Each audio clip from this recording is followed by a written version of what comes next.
Ang materyal na kaligayahan, ilusyon nga lang ba? Ikalawang bahagi mula sa Gabay Hari. Totoo ba na ang pera ang pinagmulan ng kasamaan? Hindi totoo na ang pera ang pinakaugat ng kasamaan.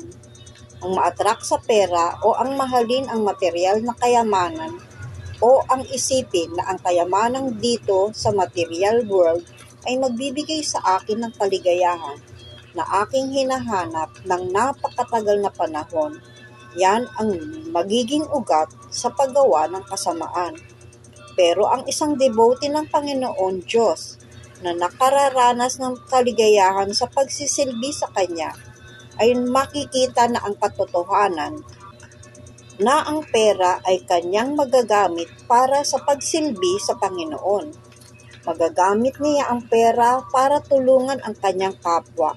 Siya ay makakabili ng prutas at gulay at kanyang iaalay sa Panginoong Diyos at ipamimigay niya sa kanyang kapwa, kakilala man o hindi. Kapag kumain sila ng pagkain na inalay muna sa Panginoong Diyos, ay magkakaroon ng purifying effect sa kanyang consciousness. Kaya ang pinakaugat ng paggawa ng kasalanan ay ang pagkainggit sa Panginoon Diyos. Ang mga taong nandito sa material world, gusto nilang maging enjoyer. Yun po ang posisyon ng Panginoon. Kapag gusto kong mag-enjoy ng mansanas, kailangan para ma-enjoy ko ito, ako dapat ang mag-control.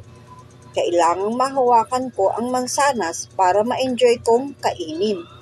Kailangan kong makontrol. At para makontrol ko ang mansanas, kailangan ito'y maging akin muna. So, kung ako'y nakakita ng mansanas para maging akin ang mansanas na iyon, kailangan ko itong bilhin.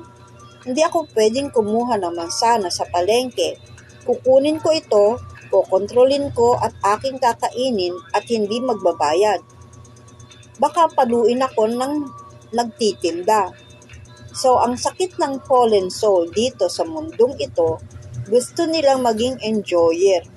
Pero bago sila makapag-enjoy, kailangan silang maging controller. At para sila maging controller, kailangan silang maging owner. So, ang karamihan, halos lahat, everybody wants to be the enjoyer. But before they can control, they must be the owner. Kaya ang mga tao, gusto kong magkaroon ng ganito. Gusto kong magkaroon ng ganito pa. Kailangan siyang magmamay-ari ng mga bagay na nandito sa material world. Pero lahat po ng ito ay nakasulat sa Sri Isopanisad. Lahat ng mga bagay, may buhay man o wala, na nasa loob ng sansinukob ay pag-aari at pinagmamahalaan ng Panginoon. Kaya't dapat tanggapin lamang ng tao ang bahagi na itinakda para sa kanya bilang kanyang pangangailangan at huwag mag-angkin ng iba sapagkat nalalaman niya kung kanino tunay na pag-aari ang lahat. Ang lahat po ng nabubuhay at walang buhay katulad ng semento, bato, ay pag-aari ng Panginoong Diyos. Pero ang isang tao ay gusto niyang magmay-ari ng material na energy, ng bakal, ng kotse, ng baril, o kaya'y building ng bato. O kaya'y gusto niyang siya ang magmay-ari ng lupa at sabihin na siya na ang may-ari nito. Itong property na to ay kay Juan de la Cruz. Walang papasok, kundi ipapakagat kita sa aking mga aso o ipapabaril kita sa aking mga gwardya dahil ito ay sa aking pamilya. Ito ay private property. Ito ang lupain ito na aking pag-aari. Aking ito. Gusto magmay-ari para siya ay makakontrol. At kung minsan sa kagustuhan niyang makapag-control, pati ang kanilang taong nagsisilbi sa kanya ay inaangkin na rin niya. Ito ang aking maid. Ito ang aking anak. Ito ang aking bisikleta.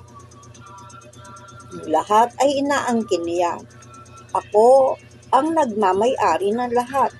Ito ang napakalaking pagkakamali dahil lahat ng atomic particles na nandito sa mundong ito ay nandyan na bago man tayo isilang at nariyan pa rin ang lahat ng mga bagay